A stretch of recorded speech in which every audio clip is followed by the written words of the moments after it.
Bonjour. Alors aujourd'hui, je vais vous parler de graphes, leçon 2 sur les matrices, et en particulier de graphes non orientés. Il y a aussi des graphes orientés. J'en parlerai plus tard pour les graphes orientés. Alors on va avoir une introduction et en fin d'introduction, on verra le problème historique qui a amené à la théorie des graphes. Donc introduction. Alors en fait, on va donner une figure, allez donner en dessous avec un point D, un point E, un point L, un point P. On voit qu'il y a des segments de tracé entre certains points et puis aussi deux arcs appelés A1 et A2. Alors en fait, ces arcs sont plutôt appelés des arêtes ici, mais bon. Alors allons-y. La figure donnée ci-dessous est appelée graphe non orienté. Donne une modélisation des principaux déplacements de Monsieur Dubois lors d'une journée en semaine. Alors, comme j'ai écrit non orienté, c'est-à-dire qu'il y a aussi ce qu'on appelle des graphes orientés sur les arcs ou les segments, on indique avec des flèches. Bon, ici, ça marche dans les deux sens, entre guillemets. Le point D désigne le domicile des Dubois. Le point E désigne l'école fréquentée par ces deux enfants. Le point L désigne le lycée où Monsieur Dubois travaille. Le point P désigne la plage où ces enfants ont la possibilité de jouer, notamment au jardin d'enfants. On dit que les points D, E, L, P sont des sommets du graphe. Donc voilà ce fameux graphe. Bon. Bon, il y avait une répétition. Les diverses liaisons possibles en voiture sont représentées soit par des segments, soit par des arcs qui sont ce qu'on appelle des arêtes du graphe. Les sommets D et E sont reliés par une arête D et E. On dit que les sommets D et E sont adjacents. On dit aussi que l'arête notée D, un petit trait E, est incidente au sommet D et E. Alors l'arête DE, c'est la même chose que l'arête DE aussi. Bon, voilà pourquoi on parle de graphe non orienté, parce que DE ou ED, c'est la même arête. Dans un graphe orienté, il y aurait un sens de D vers E ou bien de E vers D. À voir plus tard. Alors, quelques questions. Partie A. Alors, 1A, quel est le nombre petit n de sommets de ce graphe? On dit que le graphe est d'ordre n. Il y a du vocabulaire. Petit b, quel est le nombre t d'arêtes de ce graphe? Question 2a, il y a 4 arêtes qui partent du point D. On dit que le sommet D apporte degré 4. Alors, on va regarder à nouveau la figure. Effectivement, à partir du sommet D, il y a 1, 2, 3, 4 arêtes. Compléter le tableau suivant, donc on a indiqué à la première ligne le sommet et puis en dessous le degré. Alors j'ai mis un peu de couleur parce que parfois on voit un petit peu mieux, mais en général on met pas trop de couleur. Enfin, moi je vais en mettre. Petit b, on note S, la somme des degrés de tous les sommets de ce graphe. Quelle relation peut-on conjecturer entre petit s et petit t? Alors petit t, je vous rappelle, c'est le nombre d'arêtes de ce graphe. Partie b, une chaîne est une suite de sommets dans laquelle deux sommets consécutifs sont adjacents, c'est-à-dire qu'on peut les relier. Donner une chaîne qui passe par les 4 sommets de ce graphe, question 1. Question 2, donner une chaîne qui passe une seule fois par toutes les arêtes de ce graphe. Partie C, une liaison est créée entre les sommets E et P. Donc on a ajouté une arête au graphe précédent. Question 1, compléter le tableau suivant. On va indiquer le degré de chaque sommet. Et puis, question 2, donner une chaîne qui passe une seule fois par toutes les arêtes de ce graphe. Correction de cette introduction. Alors, la partie A, la question A, quel nombre n de sommets de ce graphe? On dit que le graphe est d'ordre n.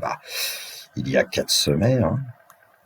Il y a 4 sommets.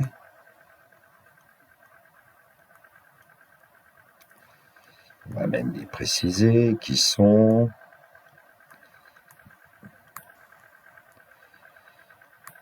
D, E, L, P, peu importe l'ordre.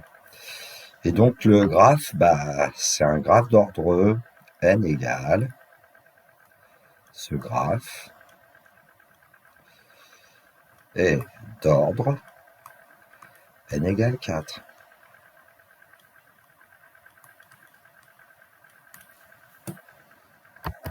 Question 1b, qui est le nombre t d'arêtes de ce graphe. Alors, je vais coder un peu et coder de cette façon-là.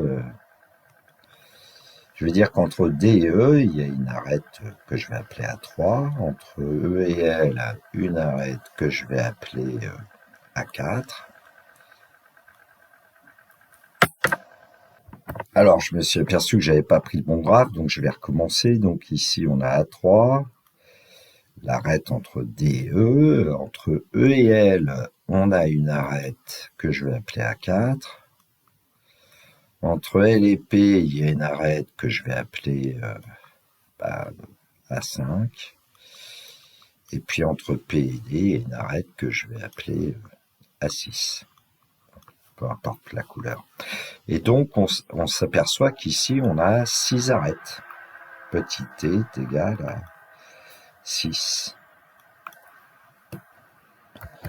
Question 2a, complétez le tableau suivant, on indique le sommet et puis le degré. Alors, il y avait une valeur qui était donnée, c'était 4, parce que à partir du point D, on peut voir qu'il y a 4 arêtes qui partent du point D. Alors, pour le point E, on en voit 2, à 3, à 4, là, celle que j'avais appelée à 3, à 4. Pour le point L, il y en a aussi 4, et pour le point P, il y en a 2. Et donc, au total, on a 12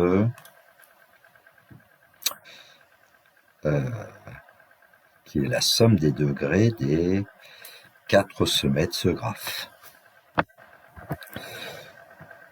Question 2b, on atteste la somme des degrés de tous les sommets de ce graphe. Quelle relation peut-on conjecturer entre S et T? T, c'est le nombre d'arêtes, donc on avait T égale 6, et puis on a S qui est égal à 12 après la question précédente. Eh bien, qu'est-ce qui se passe? Chaque arête correspond 2 sommets. Donc, une arête, 2 sommets. Donc, il est à peu près clair que S est égal à 2 fois T, ce qui fait que si on connaît l'un, on connaît l'autre. Alors, est-ce que ça a un intérêt? Oui, quand il y a beaucoup de sommets dans un graphe, on verra que c'est souvent plus facile d'avoir la somme des degrés et puis de diviser par 2 pour avoir le nombre d'arêtes. Alors, question 1, la partie B, donner une chaîne qui passe par les 4 sommets de ce graphe. Alors, personnellement, quand j'essaie de trouver un trajet sur un graphe, on va le parcourir un peu, là, trouver une chaîne, c'est une succession de sommets adjacents, donc c'est chercher un trajet. J'essaie de fabriquer un graphe en pointillé et puis j'essaie de faire des tracés. Alors, ça marche pas toujours, mais bon. Alors, passer par les 4 points, les 4 sommets de ce graphe, c'est passer par D, E, L, P. Alors, par exemple, ce qu'on peut faire, c'est dire, je démarre du point D et puis je me dirige vers le point E. Bon, là, je suis passé par D, E. Donc, je vais repartir du point E et puis je vais rejoindre le point L. On peut le faire puisqu'ils sont adjacents. Et puis, du point L, je peux aller au point P. Et là, j'ai trouvé une chaîne. Alors, souvent, la chaîne, on démarre en D, donc on dit D. Ensuite, on met un petit trait, E. Un petit trait, L. Et puis, un petit trait, P. Donc 4 sommets, et puis ici il y a 1, 2, 3 arêtes. 4 sommets, 3 arêtes, il y a 3 petits traits. Bon, on va être ennuyé après quand on fera intervenir les arcs A1 et A2 parce que il y a effectivement 2 arêtes qui rejoignent L et D ici. Alors bien évidemment ici, ça n'est qu'un exemple, hein. Il y en a beaucoup d'autres. Un exemple possible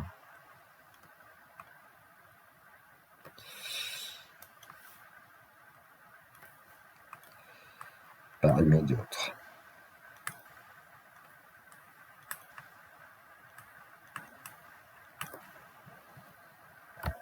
Alors question 2, donner une chaîne qui passe une seule fois par toutes les arêtes du graphe. Alors ici, il y a des conditions, hein. Une seule fois et par toutes les arêtes du graphe.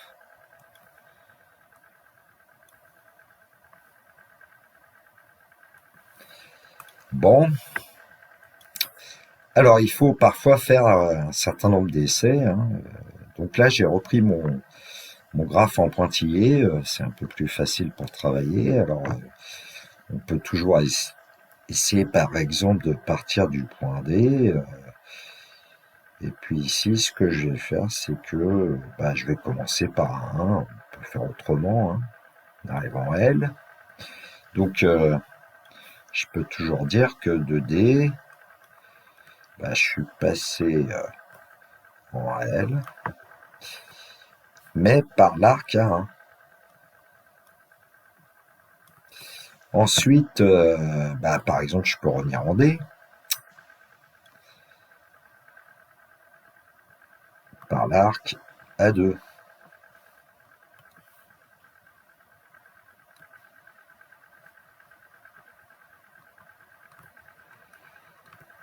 Bon, et une fois que j'ai fait ça, j'ai déjà parcouru 2 arêtes. Alors, est-ce qu'il est possible de parcourir encore toutes les autres? Il me semble que le trajet DELP D va apparaître de lui-même, hein. Donc 2D, je peux aller vers E.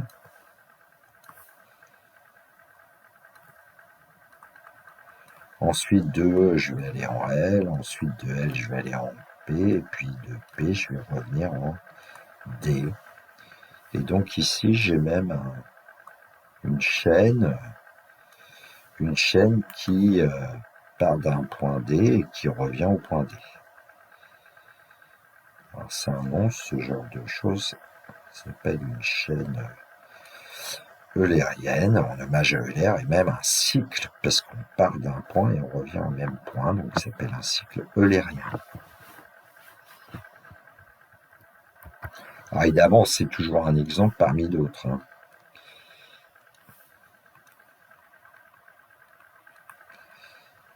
Je vous conseille d'aller en chercher d'autres, mais bon, il y en a d'autres, hein.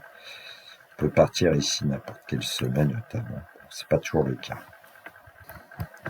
Alors, question 1 de la partie C, complétez le tableau suivant. On a créé une arête de plus entre P et E. Donc pour le sommet D, ça ne change pas par rapport à tout à l'heure. On a toujours 4 arêtes qui partent du sommet D. Pour le sommet E, maintenant il y en a 3.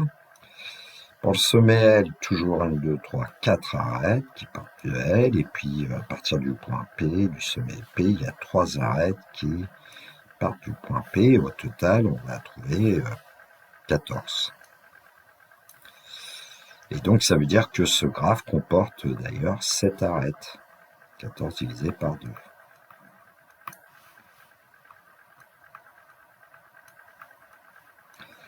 C'est donc ce qu'on appelle un graphe d'ordre 7.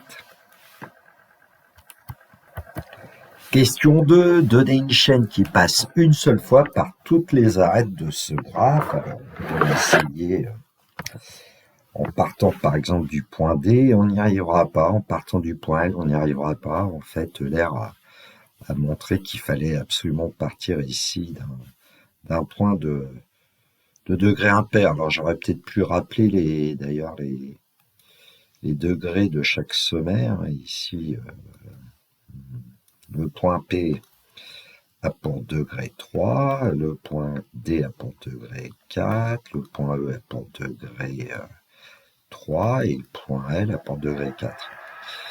Et en plus, il faut commencer par un point de degré impair et puis finir par un point de degré impair. Et ici, il y a 2 sommets de degré impair, donc ça sera possible. En fait, le nombre de degrés, le nombre de semelles de degrés impairs, c'est ou 0 ou 2, et on peut trouver une chaîne qui vérifie ça. Et puis pour avoir un cycle, il nous faut que des sommets de degrés pairs. C'est ce que Euler a démontré, on verra plus tard dans le cours. Donc on va démarrer par exemple le point P. Alors du point P, on peut se diriger par exemple vers le point D. Ensuite, du point D, on peut peut-être essayer de faire ce qu'on avait fait tout à l'heure, faire le petit tour par le lycée. Alors 2D, par exemple, par A1, on se rend en L, et puis de L par A2, on se rend en D. Donc là, je vais peut-être écrire un peu ce que je fais. Donc de P, on se dirige vers D, de D vers L, et je vais dire que c'est par A1. Ensuite, de L vers D par A2, on aurait pu faire le contraire. Ici, il faut les distinguer. Ensuite, du point D, on peut se diriger vers le point E.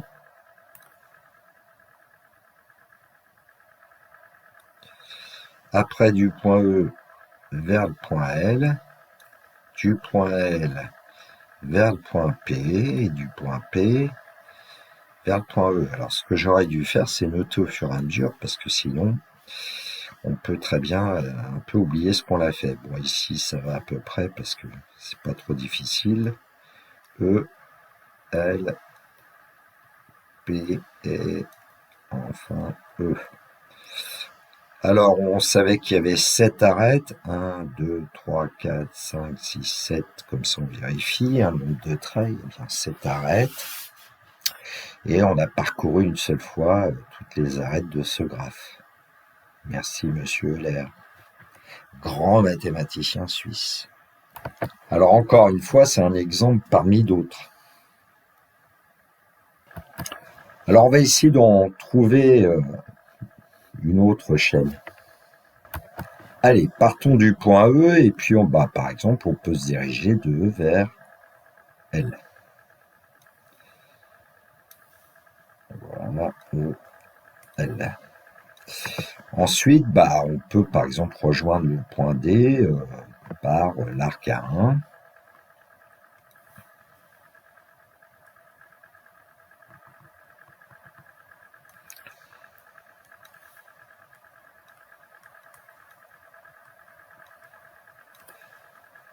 Alors, pour varier un peu les plaisirs du point D, on va se diriger vers le point P. On va pas parcourir la petite boucle comme je faisais à chaque fois quasiment. De D, on va aller en P.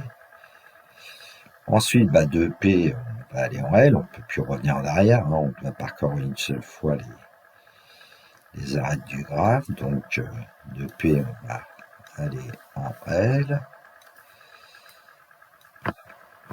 Ensuite, de L, on ne peut pas aller prendre le chemin LE, on ne peut pas prendre LD par 1, il nous reste LD par A2, donc LD par A2.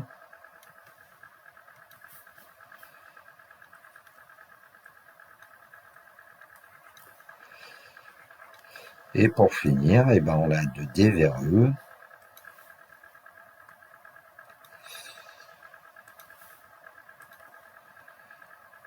D vers E. Et là, on a parcouru toutes les arêtes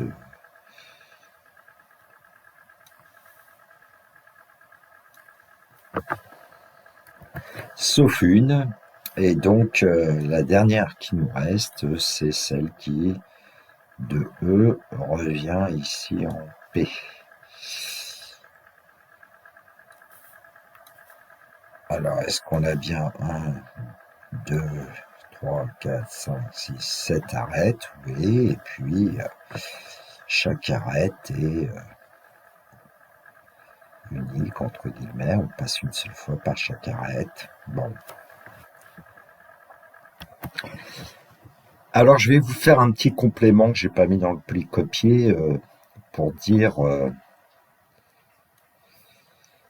qu'on peut présenter des choses sous forme de tableau.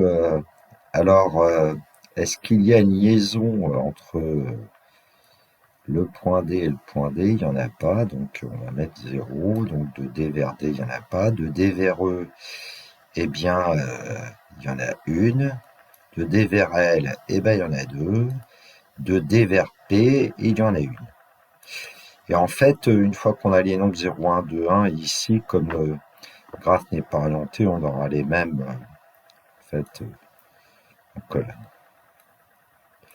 Alors de E vers E, il n'y en a pas. De E vers L, il y en a une liaison. De E vers P, il y en a une ici.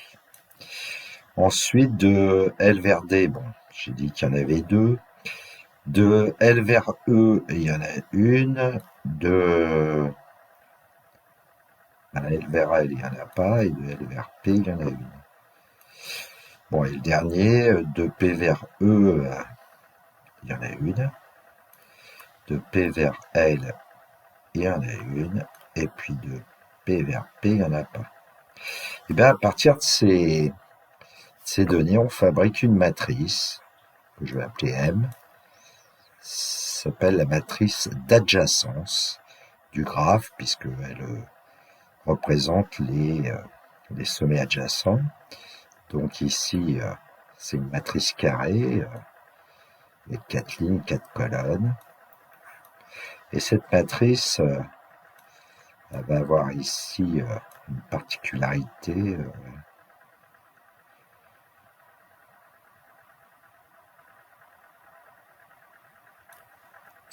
Elle va être symétrique.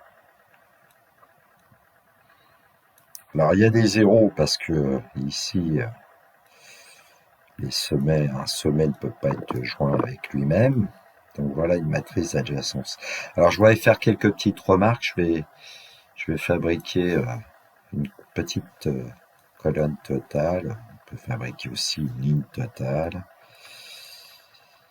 Alors ici, sur la première ligne, on a 4. Alors qu'est-ce qu'on retrouve sur cette première ligne? En fait, le degré de D. Il y a 4 arêtes qui partent du sommet D. Pour la deuxième ligne avec E, 3 parce que il y a 3 arêtes qui partent du sommet E. Du point L, il y a 4 arêtes qui partent du sommet L et puis 3 qui partent du sommet P. Et puis on aurait exactement le même travail ici en ligne si on veut. 4, pardon. Ah, il fallait bien que je fasse une bêtise au moins. Gaston la gaffe. Donc 4 et puis ici 3. Bon. Il y a une symétrie, je ne sais plus si je l'ai dit, il y a une symétrie sur la matrice, ça s'appelle une matrice symétrique. Par rapport à la diagonale principale, on retrouve les mêmes nombres ici et ici. Je vais préciser entre 2 et 2, et puis entre 1 et 1. Voilà.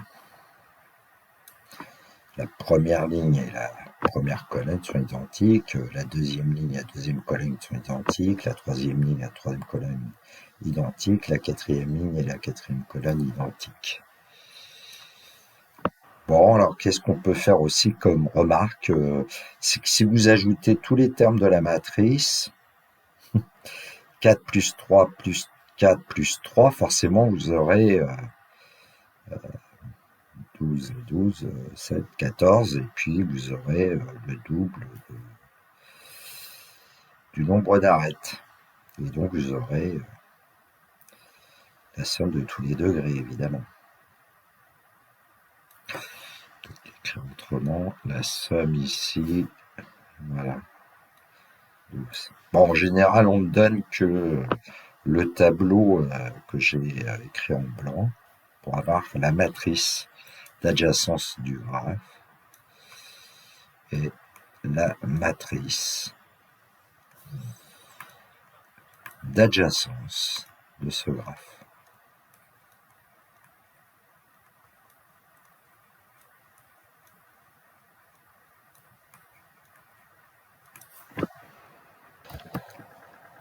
Le problème qui a donné naissance à la théorie des graphes, les 7 ponts de Königsberg. Alors, au XVIIIe siècle, les habitants de la ville de Königsberg en Russie se demandaient s'il était possible pour un voyageur de traverser chacun des 7 ponts qui enjambaient la rivière Trégueul sans passer 2 fois par le même pont. Et donc, le petit dessin, vous avez les ponts coloriés en jaune ici.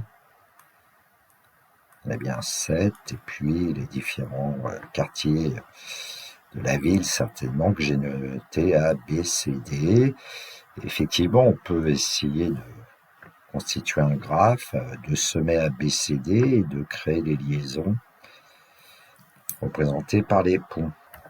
Alors, je vous ai donc indiqué le graphe que j'ai fabriqué et effectivement, on va s'intéresser au degré ici, c'est ce qu'a fait Euler quasiment. Hein. Avec le degré des points, le point A, il apporte degré 3. Il y a 3 ponts possibles partant de A. Le point B, il y avait 3 ponts aussi. Degré 3. Le point C, eh bien, on voit qu'il y a 1, 2, 3, 4, 5 ponts. Et le point D, 1, 2, 3 ponts. D. 3. Ce qui fait que tous les sommets de ce graphe ABCD ont un degré impair.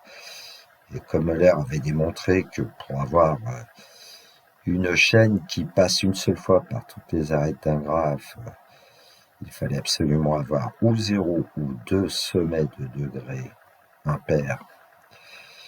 Eh bien, en fait, il n'y a pas de solution possible ici.